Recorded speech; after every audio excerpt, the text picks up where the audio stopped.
மற்றவர்கள் விழுந்து விடக்கூடாது என்பதற்காக ஊன்றுகோல் போல செயல்படக்கூடியவர்கள் தாங்க கடகராசிக்காரர்கள். எல்லா இடத்துலையும் மற்றவங்களுக்காகவே நீங்கள் உங்களை அர்ப்பணிச்சுக்கிட்டீங்க. நிறைய விஷயங்கள்ல தியாகிகள் யாருன்னு பார்த்தீங்கன்னா கடகராசியாக தான் இருக்கும். குடும்ப ஒற்றுமைக்காக அவ்வளோ விட்டு கொடுப்பாங்க, குடும்ப உறவுகளுக்காக விட்டு கொடுத்துருப்பாங்க, நண்பர்களுக்காக, உறவினர்களுக்காக ஏதோ ஒரு விதத்தில் நிறைய விட்டு கொடுக்கும் மனப்பான்மை இவங்களுக்கு இயல்பான ஒன்றாகவே இருந்துட்டுருக்கு. கடகராசினாலே அவ்வளோ அற்புதமான ஒரு ஆட்களாக தான் இருப்பாங்க. பலகீனமாக அவங்க இருந்தால் கூட வெளியே பலகீனத்தை காமிச்சிக்க மாட்டாங்க. ஏன்னா நாம் பலகீனமாக இருந்தால் நம்ம கூட இருக்கவங்க பலகீனமாக ஆயிடுவாங்கன்றதுக்காகவே பொறுமையாக நிதானமாக எல்லாத்துலேயும் தைரியமாக இருக்கா மாதிரி வெளிப்புற தோற்றத்தை அவங்க உருவாக்கி வச்சுக்குவாங்க. ஆனால் மனதளவில் எப்பயும் ஒரு கவலை, துக்கம், என்ன பண்ண போகிறோங்கிற பயம், இது எல்லாமே இவங்களுக்கு இருந்துக்கிட்டு தான் இருக்குது. இன்றைய காலகட்டம் வரை இவங்க அப்படித்தான் வாழ்ந்துட்டுருக்காங்க. தங்களோட அடையாளத்தையே நிறைய பேர் மறந்துருப்பாங்க. நாம் யாரே அப்படிங்கிறதே உணர்ற தன்மையே இல்லாமல் போயிடுச்சு.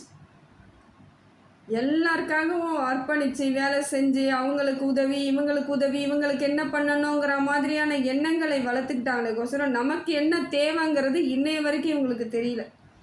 இதெல்லாம் இவங்களுக்கு ஒரு நல்ல குணங்களாக இருந்தாலும் ஆனால் இவங்களுக்கு அது ஒரு சந்தோஷத்தையோ ஒரு நிறைவையோ கொடுக்க போகிறது கிடையாது. நிறைய விஷயங்களை அவங்க மாற்றி தான் ஆகணும். வரக்கூடிய காலங்கள் எல்லாம் சிறப்பான காலமாக தான் இருக்குது. ஆனால் நீங்கள் இதை மாதிரி இருந்துக்கிட்டு இருக்க முடியாது.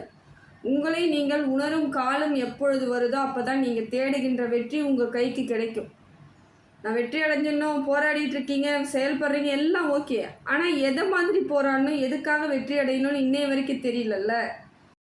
மற்றவங்களுக்காக நீங்கள் செய்யும் பொழுது அப்போ உங்களுக்காக யார் செய்வா? இன்றைய நாள் வரைக்கும் நிறைய பொருளாதார இழப்பு, பெரிய பிரச்சனைகள், சிக்கல்கள், சண்டை, கோபம், ஆத்திரம் எல்லாத்தையும் அனுபவிச்சுட்டு தான் வந்துட்டுருக்கீங்க. எல்லா விதத்திலும் உங்களுக்கு தேவையில்லாத மன சங்கடங்கள், மனக்கசப்புக்கள், அவமானங்கள், செய்யாத தப்புக்கெல்லாம் நிறைய தண்டனை. உறவுகளுக்காக எவ்வளோ விட்டு கொடுக்குறன்ற பேரில் அவமானத்தையும் சேர்ந்து இல்லை தாங்கிக்கிட்டு இருக்கீங்க. இதற்கு மேல் நேரங்கள் எல்லாம் சரியாக இருக்குதுங்க. நீங்கள் சரியான முயற்சியை மட்டும் எடுங்க. வாழ்க்கையில் பெரிய மாற்றத்தை நீங்கள் அடையலாம். இப்படிப்பட்ட கடகராசிக்கு இனி வரக்கூடிய காலங்கள் எப்படி இருக்குது, கிரக நிலவரங்கள் எப்படி இருக்குன்னு சொல்லிட்டு பார்க்கலாங்க. மேஷத்தில் சூரியன், குரு, புதன் சேர்ந்து 10வது இடத்துலேருந்து உங்கள் ராசியை பார்க்குறாங்க. சந்திரன் உங்கள் ராசிநாதன் ஓரளவுக்கு உங்களுக்கு நல்ல பலன் தாங்க கொடுக்குறாரு. செவ்வாய் 9வது இடத்துல மீன ராசியிலிருந்து பார்க்குறார். சுக்கிரன் ரிஷபத்தில் இருக்கிறார், 11வது வீட்டில் இருக்காருங்க. சனி பகவான் கும்பத்திலிருந்து வக்ர சனியாக உங்கள் ராசியை பார்க்குறார். ராகு மீனத்திலிருந்து 9வது இடத்த பார்க்குறார். கேது கன்னியில் 3வது இடத்த பார்க்குறார். இது எல்லாமே ஒரு அமைப்பு கிரக மாற்றங்கள், கிரக நிலவரங்கள் இப்படித்தான் கடகராசிக்கு இருக்குது. இப்போதைக்கு இப்படித்தான் இருக்குது. முக்கிய கிரகங்களான சூரியன், புதன், குரு இவங்க 3 பேரும் சேர்ந்து உங்களுக்கு நிறைய மாற்றத்தை ஏற்படுத்துகிறாங்க. ஒரே இடத்துல 11வது இடத்துல இருக்கிறது 10வது இடத்துலேருந்து 11வது இடத்த பார்க்குறாங்க. இது உங்களுக்கு ஒரு நல்ல மாற்றம் தான். உங்கள் ராசியை பார்ப்பது நல்ல ஒரு அமைப்பான ஒரு இடத்துல இருக்குது. சூரியனால் பல மாற்றங்கள் ஏற்படுதுங்க. சூரியன் உங்களுக்கு உச்சத்தில் இருந்து நிறைய மாற்றத்தை ஏற்படுத்துகிறார். தொழில் வளர்ச்சி கொடுக்குறார், பொருளாதார மாற்றத்தை கொடுக்குறார், அங்கீகாரத்தை கொடுக்குறார், செய்யும் வேலையில் ஒரு திருப்தியை கொடுக்குறார். எல்லாமே சரியாக தாங்க இருக்குது. நீங்கள் உங்கள் மனதை சரியாக வைத்துக்கிட்டிங்கன்னா போதும். ஏன்னா உங்கள் ராசிநாதன் உங்களுக்கு சந்திரன் ஒரு அமைப்பில் இருக்கிறதுனால சில சமயங்களில் சங்கடங்கள் ஏற்படலாம். மனசுக்குள்ளே எப்பயும் ஏதோ ஒரு விதத்தில் உங்களுக்கு ஒரு டென்ஷனாக இருக்கா மாதிரியோ, கவலையாக இருக்கா மாதிரியோ, என்ன காரணம் புரியாமல் சில இடங்களில் தவிப்பீங்க. கோபமாக இருக்குது, என்ன பண்ணுறதுனே தெரியல அப்படிங்கிறது காரணம் என்னென்னா உங்கள் ராசிநாதன் தான். அதனால் இதுக்கெல்லாம் ஒன்றும் நீங்கள் கவலையே படாதீங்க. எதுக்கும் விட்டு கொடுக்க வேண்டிய அவசியமே கிடையாது. ஏன்னா உங்களுக்கு குருவும் நல்ல இடத்துல இருந்து நிறைய மாற்றத்தை ஏற்படுத்தி கொடுக்குறாருங்க. பொருளாதார ரீதியாக நிறைய பிரச்சனைகளை இப்போ சால்வ் பண்ணுறாரு. கடன்களை குறைக்கிறதுக்கு வாய்ப்பு இருக்குது. கடன் தலைக்கு மேலே கடன் இருக்குங்க. எப்படி அடைக்க போகிறோன்னே தெரியலன்னு சொல்லிட்டு நிறைய பேர் டென்ஷனாகவே இருந்துட்டு இருந்தீங்க. இப்போ எல்லாம் படிப்படியாக குறைஞ்சிருங்க. அப்படி இல்லைன்னா பழைய கடனை அடைச்சிட்டு புதுசாக கடனை ஆரம்பிச்சுக்குவீங்க. அதாவது வட்டி அதிகமாக இருக்கக்கூடிய கடனெல்லாம் குறைச்சிட்டு வட்டி குறைந்த வட்டியில் நீங்கள் புது கடனை ஆரம்பிக்கும் பொழுது சீக்கிரமாக அடைச்சிடலாம். ஏன்னா அந்த காலகட்டம் நீங்கள் கடன் வாங்கினதோட விளைவு பல ஆண்டுகளாக அந்த கடன்லேயே உண்டுட்ருக்கீங்க. இப்போ நீங்கள் மாற்றி பார்க்கும் பொழுது இந்த நேரங்கள்லாம் சரியாக இருக்கும் பொழுது உங்களுக்கு மாற்றும் பொழுது விரைவாக கடன் அடையிறதுக்கான வாய்ப்புகளை குரு பகவான் கொடுக்குறார். தொழில் வளர்ச்சி கொடுக்குறார். பொருளாதார மாற்றம் ஏற்படுத்தி கொடுக்குறார். இது நல்ல மாற்றம். வியாபாரத்தில் உங்களுக்கான பலன் நல்லா கிடைச்சிரும். கடகராசிக்காரர்கள் எது செய்தாலும் இனி நல்லா இருக்கக்கூடிய அமைப்பில் தான் சூரியனும் குருவும் உங்களுக்கு சப்போர்ட் பண்ணுறது நல்ல மாற்றங்க. மனசை மட்டும் தெளிவாக வச்சுக்கணும், பிளானை மட்டும் கரெக்டாக போட்டுக்கணும். இதுதான் இப்போ உங்களுக்கு இருக்கக்கூடிய அமைப்பு. அதே போல் திருமண பாக்கியம் உண்டாகுது. திருமணம்லாம் பண்ணிக்கலாம், தப்பே கிடையாது. இப்போ நீங்கள் வரன் தேடிட்டு இருக்கிறவங்களா இருந்தால் உடனடியாக கிடைக்கும். இல்லை இனிமே தான் நான் தேட போகிறேன்னா விரைவாக தேடுங்க. உங்களுக்கான உரிய வரன் கிடைக்கிறதுக்கு வாய்ப்புகள் அத்தனையும் இருக்குதுங்க. படிக்கக்கூடிய பிள்ளைகள் நல்லா படிப்பாங்க. கடகராசிக்காரர்களாக இருந்தாலும் சரி, கடகராசிக்காரர்களின் பிள்ளைகளாக இருந்தாலும் சரி, உங்களுக்கு படிப்பு கல்வி தகுதி நல்லபடியாக இருக்கும். நல்ல ஒரு தகுதியான ஆட்களாக உங்களை மாற்றுவதற்கான காலம் குரு பகவான் கொடுக்குறார். நல்ல நண்பர்களை கொடுப்பார். இது நாள் வரைக்கும் தனிமையாக இருந்த மாதிரி நிறைய பேர் தனிமைப்படுத்தப்பட்டவங்களாக இருந்தாங்க. பண பிரச்சனைன்னு வரும்பொழுது தனிமையாக ஆக்கிடுறாங்க. ஒன்று நாமளே ஆயிடுவோம், இல்லை அவங்க தனியாக ஆக்கிடுறாங்க. உறவுகளாக இருந்தாலும் சரி, நண்பர்களாக இருந்தாலும் சரி. இப்பொழுது பாருங்கள், உங்களுக்கு ஓரளவுக்கு உங்களுடன் பழகுவதற்கான காலகட்டம் இப்போ வந்துருச்சுங்க. நிறைய பேர் உங்கள் கூட அனுசரித்து போவாங்க. நல்ல நட்புகள் கிடைக்கும். நிறைய ஐடியா சொல்கிற மாதிரியான ஆட்கள் வருவாங்க. இது உங்களுக்கு ஒரு மாற்றத்தை ஏற்படுத்தி கொடுக்குதுங்க. புதன் பகவான் உங்களுக்கு புத்திசாலித்தனத்தை தெளிவாக கொடுக்குறாரு. பிளான் கரெக்டாக நீங்கள் இப்போ போட போகிறத அவர் போட்டு கொடுத்துருவார். நீங்கள் யோசித்தா மட்டும் போதும், முயற்சி பண்ணால் மட்டும் போதும். முயற்சி எடுத்து நீங்கள் இதை செய்ய போகிறீங்கன்னா பிளான் தன்னால் வந்து விழும். அந்த அளவுக்கு புதன் பகவானும் உங்களுக்கு சப்போர்ட் பண்ணுறது ஒரு நல்ல மாற்றங்க. இந்த காலகட்டத்திற்காக நீங்கள் பல ஆண்டுகளாக காத்துட்டு இருந்தீங்க. அந்த காலகட்டம் வந்துருச்சு. இப்போ நீங்கள் தெளிவாக எடுக்கிற முடிவை, முயற்சியை கரெக்டாக எடுத்துட்டிங்கன்னா இந்த காலகட்டம் உங்களுக்கு சிறப்பான அமைப்பை உங்களுக்கு இந்த கிரக நிலவரம் கொடுக்குதுங்க. அதே போல் இது நாள் வரைக்கும் காரியங்கள் எல்லாம் தடைப்பட்டுக்கிட்டே இருந்த காரியங்கள் எல்லாம் கூட இப்போ எடுத்து பண்ணிங்கன்னா, முயற்சி பண்ணிங்கன்னா அது ஜெயிச்சிருவீங்க. இல்லைங்க அதெல்லாம் விட்டுட்டு பல வருஷம் ஆயிடுச்சிங்க, இப்போ மறுபடியும் அதெல்லாம் போய் முயற்சி பண்ண மாட்டீங்கன்னா அது உங்களோட விருப்பம். ஆனால் நீங்கள் எடுத்து பண்ணுவதாக இருந்தால் கைவிட்டு போன காரியங்கள் அத்தனையும் இப்போ சிறப்பாக நடக்கிறதுக்கான வாய்ப்புகள் உங்களுக்கு இருக்குதுங்க. மன அழுத்தத்தை ஏற்படுத்திக்காதீங்க. சந்திர பகவான் கொஞ்சம் உங்களுக்கு அது மாதிரியான சுமாரான பலனை கொடுக்குறார். பொன் பொருள் சேர்க்கை, பண வரவு எல்லாத்தையும் கொடுத்தாலும் மன அழுத்தத்தை கொடுக்குறார். மனசுக்குள்ளே எப்பயும் ஒரு கவலையும் சங்கடங்களும் ஏதோ ஒரு குற்ற உணர்வாக இருக்கிற மாதிரி அமைப்பெல்லாம் ஏற்படுத்துகிறார். குற்ற உணர்வுக்கெல்லாம் உங்களுக்கு வாய்ப்பே கிடையாது. நடந்த தவறுக்கு நீங்கள் பொறுப்பே இல்லை. ஏதோ ஒரு விதத்தில் எப்படியோ நடந்துருச்சு, எல்லாத்தையும் மனசில் போட்டு நம்மளால தான் என்னால் தான் அப்படிங்கிற இடத்துக்கு நீங்கள் வரும்பொழுது தான் குற்ற உணர்வு ஏற்படும். இது இயல்பாக இறைவன் அன்றைக்கே எழுதி வைத்தது. இதெல்லாம் ஒன்றும் பண்ண முடியாது. உங்கள் பேர்லாம் நீங்கள் குற்ற உணர்ச்சியெல்லாம் ஏற்படுத்திக்காதீங்க. நடந்தது நடந்ததாகவே இருக்கட்டும். இனி நடக்கக்கூடியதை சரியாக அமைச்சுக்கிட்டாலே போதுங்க. இதுவும் இறைவன் செயல் தான். உங்களுக்கு எல்லாமே இறைவன் மேலே பாரத்தை போட்டுட்டு வேலையை பாருங்க. ஏன்னா இறை அன்பு, இறை பாசம் இதெல்லாம் உங்களுக்கு ஜாஸ்தி.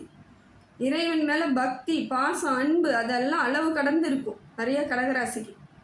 கோவிலில் காலையில் போய் அமர்ந்தாங்கன்னா ஈவினிங் வரைக்கும் உட்காந்துட்டே இருப்பாங்க. மாலை பொழுது வரைக்கும் அப்படியே அந்த கோவிலே பக்தி பரவசத்தோடய உட்காந்துருப்பாங்க. வேறு வழியே இல்லை அவங்களுக்கெல்லாம். அந்த அளவுக்கு இவங்களுக்கு கடவுள் மேலே பெரிய பக்திங்க இவங்களுக்கெல்லாம். இப்படிப்பட்டவங்களுக்கு இறைவன் எப்பொழுதும் கைவிட மாட்டான். ஏதோ சின்ன சின்ன மிஸ்டேக் நடந்திருக்கு, ஏதோ சின்ன குறைகள் ஆயிடுச்சு, பரவாயில்ல, சரியாக போயிடும். தவறுகளுக்கு ஆண்டவன் நமக்கு சரியான வழிவகை காமிச்சும் பொழுது சரியான மாற்றம் ஏற்பட்டுடும். தப்பாக நீங்கள் எந்த விதத்துலேயும் உங்களை போட்டு நீங்கள் கடுமையாக யோசிக்கவே வேண்டாம். அடுத்தது பார்த்தீங்கன்னா செவ்வாய் நீச்சகதியில் இருக்காருங்க. செவ்வாயும் ராகுவும் சேர்ந்து 9வது இடத்துலேருந்து உங்களை பார்க்கறது கொஞ்சம் குழப்பமான சூழ்நிலையை ஏற்படுத்துகிற மாதிரி இருக்குங்க. நம்பிக்கை இல்லாத மாதிரி இருக்கும். எந்த செயல் செய்தாலும் நம்ம ஜெயிச்சிருவோமா, எதையாவது செய்தால் இது தப்பாயிடுமோ, இல்லை தவறுதலாக முடிஞ்சிருமோ, தோற்று போயிடுமோங்கிற ஒரு மன கழப்பத்திலையும் மன கஷ்டத்துலேயும் நீங்கள் இப்போ செவ்வாயும் ராகுவும் சேர்ந்திருப்பதனால் நடக்கக்கூடிய ஏதாவது பண்ணணுன்னா யோசித்து பண்ணுவீங்க. ரொம்ப சிந்திப்பீங்க, பயப்படுவீங்க. ஆனால் அப்படியெல்லாம் எதுவும் இல்லைங்க. உங்களுக்கு நல்லா இருக்குது, ஒரு பிரச்சனையும் இல்லைங்க. அதே போல் வெளிநாடு போகக்கூடிய வாய்ப்பை கொடுக்குறார் ராகு பகவான். வெளிநாடு சூழ்நிலை உங்களுக்கு நல்ல அமைப்பை ஏற்படுத்துது. வெளியூர் சூழ்நிலை உங்களுக்கு மாறுதல் அடையும் பொழுது ஒரு மாற்றம் இருக்குதுங்க. இதெல்லாம் ஒரு நல்ல ஒரு மாற்றத்திற்கான காலகட்டம் தான். திருமண யோகத்தை கொடுக்குறாரு, ஒரு சந்தோஷத்தெல்லாம் கொடுக்குறாரு. இருந்தாலும் மனசுக்குள்ளே ஏதோ ஒரு நம்பிக்கை இல்லாத அவநம்பிக்கையில் இருக்கா மாதிரி, டென்ஷனாக இருக்கா மாதிரி, அதே போல் உடல் ரீதியான பிரச்சனைகளை செவ்வாய் பகவான் கொடுக்குறார். எப்போ பார்த்தாலும் ஏதோ ஒன்றுமே இருக்காது, ஆனால் ஏதோ இருக்கிற மாதிரியான ஒரு எண்ணங்கள் உடம்புல திடீர்னு தலை வலிக்கும், கால் வலிக்கும், ஏன் வலிக்குதுன்னே புரியாது, அதுவே சரியாக போயிடும். அப்படி ஒரு மாதிரியான அமைப்பை செவ்வாய் பகவான் கொடுக்குறாரு. பார்த்துக்கோங்க, ரொம்ப நிதானமாக இருங்க. எதற்கும் போட்டு மனசை குழப்பிக்காதீங்க. அதே போல் நம்பிக்கையாக இருந்தவர்கள் உங்களுடன் இவ்வளோ நாள் ஒரு நம்பிக்கை, ஏதோ கூட நட்பாக இருக்கலாம், உறவாக இருக்கலாம், வேலை செஞ்ச ஆட்களாக கூட இருக்கலாம். இப்போ அவங்களாம் விலகுவதற்கான வாய்ப்புகள் இருக்குது. திடீர்னு பார்த்தா வேலையை விட்டு போயிட்டேன்னுவாங்க. இத்தனை நாளாக அவங்களோட கரெக்டாக எல்லாமே அவங்களுக்கு தான் தெரிஞ்சிருக்கும். போகும்பொழுது நீங்கள் எதையோ இழந்தாற் போலலாம் ஒரு மாற்றத்தை செவ்வாய் பகவான் கொடுக்குறார். கவலைப்படாதீங்க. புதுசாக ஆள் சேர்க்குறதா இருந்தாலும் பார்த்து நிதானமாக சேருங்க. இருக்கக்கூடிய ஆட்கள் கிட்ட கடுகடுன்னு இல்லாமல், கடுமையாக நடந்துக்காமல் ஓரளவுக்கு அனுசரித்து போகிறதுக்கு முயற்சி பண்ணுங்கள். ஏன்னா எல்லா இடத்துலையும் ஒரு மாதிரியான பலகீனத்தை ஏற்படுத்தக்கூடிய வாய்ப்புகளை செவ்வாய் பகவான் கொடுக்குறார். கொஞ்சம் நிதானம் ரொம்ப முக்கியங்க உங்களுக்கு. அடுத்தது பார்த்தீங்கன்னா சுக்கிர பகவான் உங்களுக்கு உச்சத்தில் இருக்காருங்க. 11வது வீட்டிலேருந்து பார்க்குறாரு. பண வருமானம் ஏற்படுங்க. திடீர் பண வருமானம் எதிர்பார்க்காத இடத்துலேருந்து வரும், கொடுத்த இடத்துலேருந்து வரும். வட்டியே வராதுன்னு நினச்சவங்களுக்கு கூட வட்டி சேரும், அசல் சேர்ந்துடும். ஒரு மாதிரியான நிம்மதி பெருமூச்சு விடக்கூடிய அமைப்பை உங்களுக்கு சுக்கிர பகவான் கொடுக்குறார். இந்த பணத்தை வாங்கி நம்ம வேறு ஏதாவது பண்ணுவோமா, அதை செய்வோமா, இதை செய்வோமான்ற ஆலோசனைகளையும் ஆசைகளையும் கொடுக்குறாரு. அதே போல் வரக்கூடிய பொருளாதாரத்தை வச்சு தொழிலை முன்னேற்றிக்கலாம் அப்படிங்கிற எண்ணமெல்லாம் வரக்கூடிய அமைப்பை உங்களுக்கு சுக்கிர பகவான் கொடுக்குறாருங்க. இது ஒரு நல்ல மாற்றம் தாங்க. அதே போல் திருமணம், திடீர் திருமணம் கூடுதல் வரும். காதல் திருமணங்கள்லாம் பெரும்பாலானுக்கு நடக்கக்கூடிய வாய்ப்புகள் இருக்குது. மனசுக்குள்ளே ஒரு சந்தோஷம், ஈர்ப்பு எல்லாத்தையும் கொடுக்குறாரு உங்களுக்கு சுக்கிர பகவான். அதே போல் ஒரு வேலை செஞ்சிட்ருக்கவங்களுக்கு பார்த்தா திடீர்னு இன்னொரு வேலை கிடைக்கும்.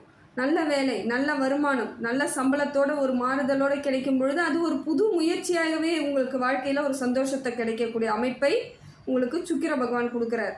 இதெல்லாம் நல்லா இருக்குதுங்க, தப்பே கிடையாது. சுக்கிரனால் பண வரவு ஏற்படுது, பொருளாதாரம் ஏற்படுது.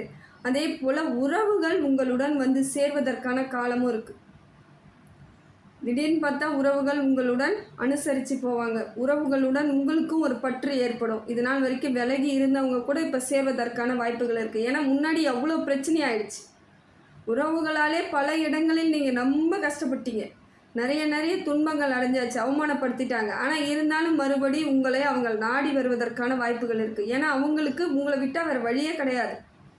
உங்களை மாதிரி ஆட்களையெல்லாம் கிடைக்காது, தேடனாலும் கிடைக்காது. அப்படிப்பட்டவர்களை அவங்க விட்டு விலகிறது அவங்களோட துரதிர்ஷ்டம்தான். இருந்தாலும் மறுபடியும் அவர்கள் வருவதற்கான வாய்ப்புகள் இருக்குது. உங்கள் மனசுக்கு எது சரிப்படுதோ அதை மட்டும்தான் நீங்கள் செய்யணும். யோசிச்சு பாருங்கள். திருப்பி சேர்ந்தால் எந்த பிரச்சனையும் வருமா வராதான்னு எல்லாம் யோசிச்சுட்டு சரியாக இருக்குன்னா அவங்களுடன் பயணம் பண்ணுவது தப்பு இல்லை. சில இடங்களில் நீங்கள் விலகி நிறுத்தாலும் தப்பு கிடையாது. அதே போல் எவ்வளவு கிடைச்சாலும் உங்களுக்கு கிடைக்காத போலேயே ஒரு எண்ணங்கள் இருக்கும். திருப்தி அடையாத மாதிரியான ஒரு நினைப்புகள் உங்களுக்கு சந்திர பகவானும் கொடுக்குறாங்க, சுக்கிர பகவானும் கொடுக்குறாங்க. எதையோ தேடிக்கிட்டே இருக்கா மாதிரியான ஒரு எண்ணங்கள் இருந்துக்கிட்டே இருக்கும். திருப்பி உங்களுக்கு ஏதோ வேணும்ன்ட்டு கிடைச்சதை உங்களால் திருப்தியாக எடுத்துக்க போக முடியாத அமைப்பில் இருக்கிறதுனால திருப்பி தேடுதல், திருப்பி போராட்டம், இந்த மாதிரியான சூழ்நிலையை நீங்களே உருவாக்கிக்கிற மாதிரி இருக்கும். முடிந்த வரைக்கும் அதுக்குள்ளெல்லாம் போகாதீங்க. எல்லாமே உங்களுக்கு சரியான அமைப்பில் இருக்குது, சரியாக நடந்துருன்ற ஒரு நம்பிக்கையோட பயணத்தை தொடருங்க.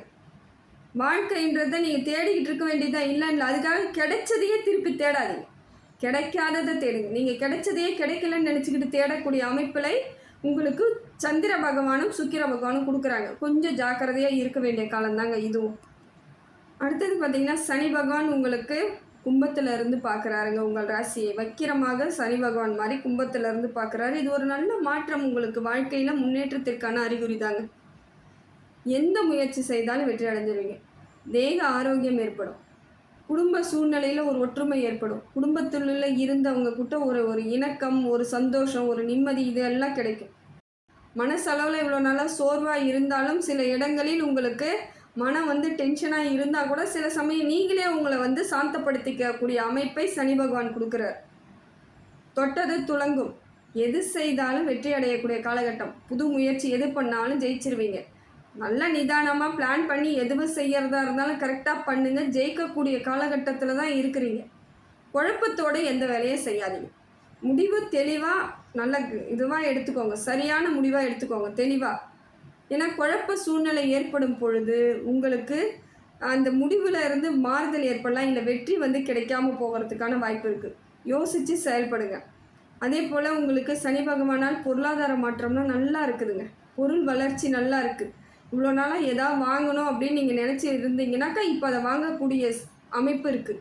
வண்டி வாகனங்கள் வாங்குவீங்க, இடம் வாங்குவீங்க, வீடு கட்டுறதுக்கான வாய்ப்புகள் இருக்குது, வீட்டை அலங்காரப்படுத்துறதுக்கான வாய்ப்புகள், இதையெல்லாம் உங்களுக்கு மனதளவில் ஒரு சந்தோஷத்தை கொடுப்பதற்காக சனி பகவான் சப்போர்ட் பண்ணுறாருங்க.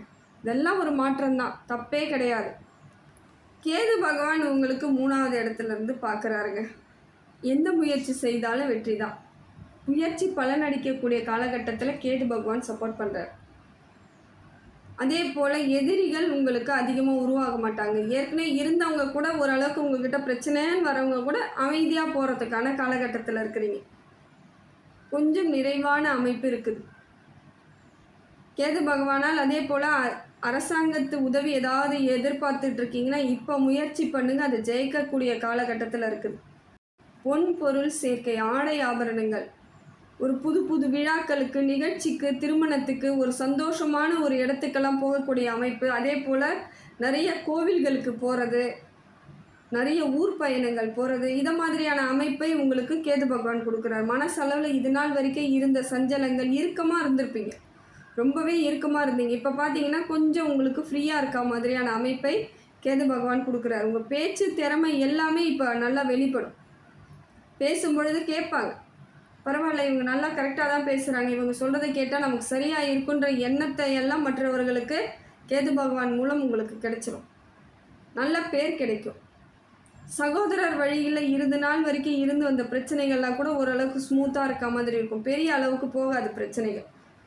தாய் தந்தை உறவுகள் உங்களுடன் ரொம்ப இனிமையாக அன்பாக பழகக்கூடிய காலகட்டம். குடும்ப உறுப்பினர்களும் உங்ககிட்ட சந்தோஷமாக இருப்பாங்க. உறவுகள் கிட்ட ஒரு அளவுக்கு உங்களுக்கு அன்பு ஏற்படும். இதையெல்லாம் கேது பகவான் கொடுக்குறாரு. அதே போல் படிக்கக்கூடிய பிள்ளைகள் அரசாங்க பணிக்கு போகணும் அப்படின்னா அதற்கான படிப்புகளை தேர்ந்தெடுத்து படிப்பீங்க. அதே போல் அந்த எக்ஸாம் எழுதுவீங்க, நிச்சயமாக உங்களுக்கு வேலை கிடைச்சிரும். சரியாக முயற்சி பண்ணிங்கன்னா அந்த வேலை உங்களுக்கு தான் உரிய இடத்துல இருக்குது. இப்போ கேது பகவான் நல்லா மாற்றங்க. புதுமையான அனைத்து சிந்தனைகளும் ஏற்படும். புது முயற்சியெல்லாம் ஜெயிப்பீங்க. இந்த மாதிரியான காலத்துக்காக பல ஆண்டுகளாக காத்துட்டு இருந்தீங்க. ஏன்னா கடந்து வந்த காலங்கள் எல்லாம் ரொம்ப கஷ்டம்தான். இப்போ இருக்கக்கூடிய காலகட்டம் உங்களுக்கு ஒரு மாறுதல் ஏற்படும். ஓரளவுக்கு தெளிவு கிடைக்கும்.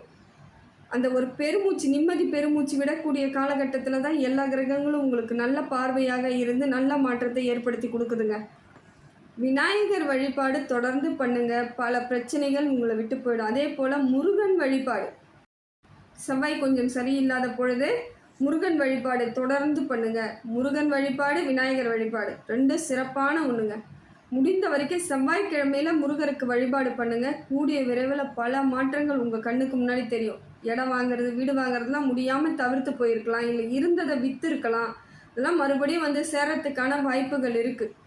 முருகனை மட்டும் தொடர்ந்து வழிபாடு பண்ணிக்கிட்டே வாங்க. வரக்கூடிய காலங்கள் எல்லாம் உங்களுக்கு சிறப்பான காலமாக தாங்க இருக்குது. வேறு ஒன்றும் வேணாம். ரொம்ப அமைதியாக நிதானமாக சிந்தித்து செயல்பட்டால் மட்டும் போதும். பிளான் மட்டும் கரெக்டாக போட்டுக்கோங்க. அலட்சியப்படுத்தாதீங்க, சோம்பேறித்தனத்துக்கு உள்ளேயே போகாதீங்க. அலட்சியப்படுத்தாமல் நீங்கள் தெளிவாக கணக்கு போட்டிங்கன்னா இந்த காலம் உங்களுக்கு சிறப்பான காலமாக இருக்குதுங்க.